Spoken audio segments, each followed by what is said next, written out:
Welcome to Gozroth Tutorials. I'm Gozroth, and today I'm going to go over audio gizmos. We're going to go over how we can play an audio gizmo from code, how to stop it, how to pause it, and how to get when that audio gizmo is completed. And just to demonstrate, we have play, stop, which when you stop it and play again, it starts from the beginning. And if you pause it and then play, it continues from where it was at, and then we get our pop-up saying complete. All right, just to get a little overview of what I got going on here, I have a pyramid that looks like a play button, it has its trigger. We have a cube that looks like a stop button and a trigger, and then we have two cubes and a trigger, so it looks like a pause button. And then I have an audio gizmo. If we open that up, we can see that we have send audio complete toggled on. And if we close that and open up our sound recorder, this, I did not record anything on it. It's just an empty sound recorder. And if they're empty, they're actually one of the cheapest objects. At least they were the last time I did research on them. The only thing this does is it holds our script. So if we were to click here and add our audio gizmo, it then holds our script. And we can close out of that and open up our script. And we're going to go over this thing one step at a time. First things first, we need an object variable for each of our triggers and our sound gizmo. So let's go over here to variables, click on new variable. We're going to change this to object, and we're going to create one for the song. Hit confirm, create a new variable of type object for our play trigger. Another variable of type object for our pause trigger, and one last variable of type object for our stop trigger. So now we should have a total of 4 blue pills, one for each object, and we need to connect to these since it's only going to be on one script. And in order to do that, let's go over to events, scroll all the way up to the top, and when world is started, we want to connect. And in order to connect, we need to go to events and scroll all the way down. We'll have connect to event here.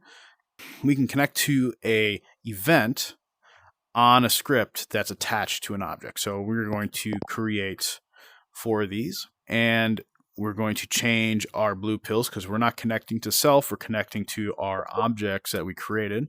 So for instance, our stop, we'll just drag that over there, our pause, our play, and our song. And by connecting to it, I don't need to have a script on that trigger. But for song, we're not going to be doing trigger enter. We're going to be using a custom event name called audio complete. So it's very important that we get the spelling correct. And this is the proper spelling, lowercase a with an uppercase C. It might work with an uppercase A, I haven't tried it, but sticking with how they're doing their built-in events, we're just going to do it that way. Now, when these fire, they're going to call whatever event on this script that is tied to this. So for right now, if I had an event called enter, it would fire. However, I don't want that. What I want are some custom events. So we'll scroll all the way up to the top under the events tab.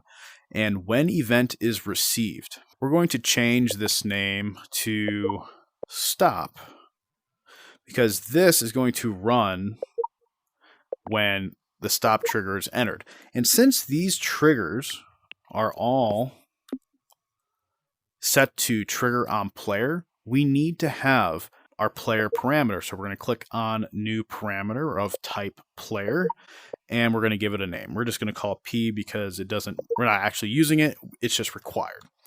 And then when stop trigger enter runs, we're going to run stop. And for some reason, these drop downs are not populating, and that's very annoying. There must be a current bug in the thing. So we need 4 of these. 1, 2, 3, 4. Get rid of that one.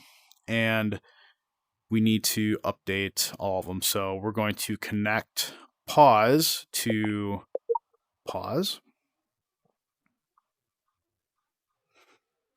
we're going to connect play to play. Let's type that in here quick.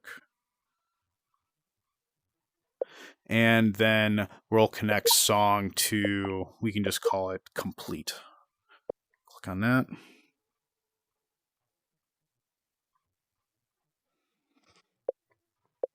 So when the stop trigger is entered, stop will get called. When pause trigger is entered, pause will be called. When play trigger is entered, play will be called. And then when a song's audio complete is called, our complete will be called. So now we got to change the name. So this one is set up properly. This one needs to be changed to, let's call it pause. Call this one play. And we'll call this one complete.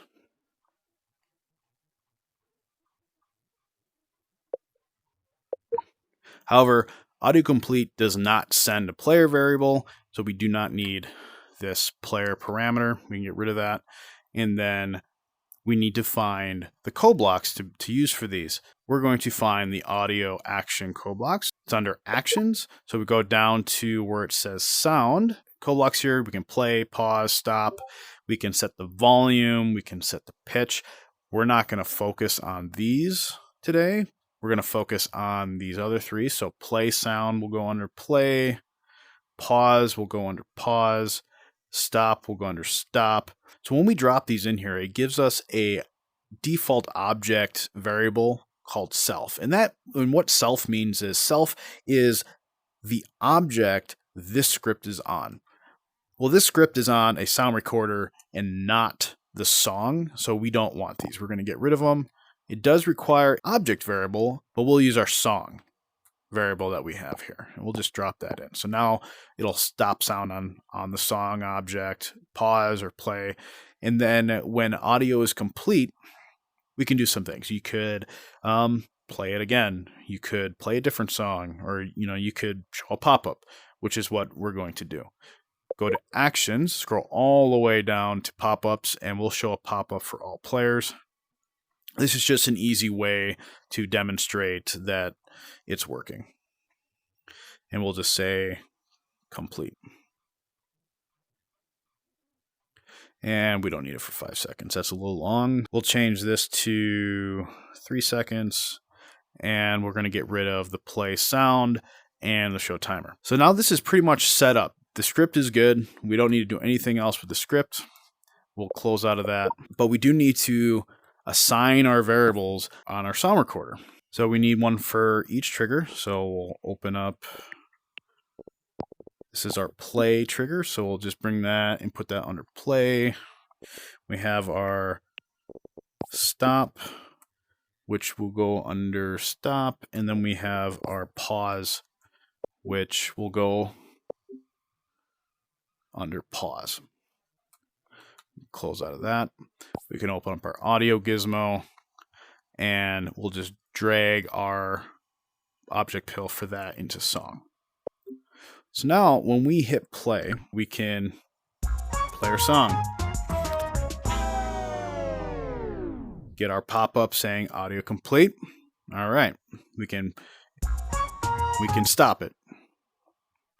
Now when you stop it and you play, it starts over. However, if you just want to pause it,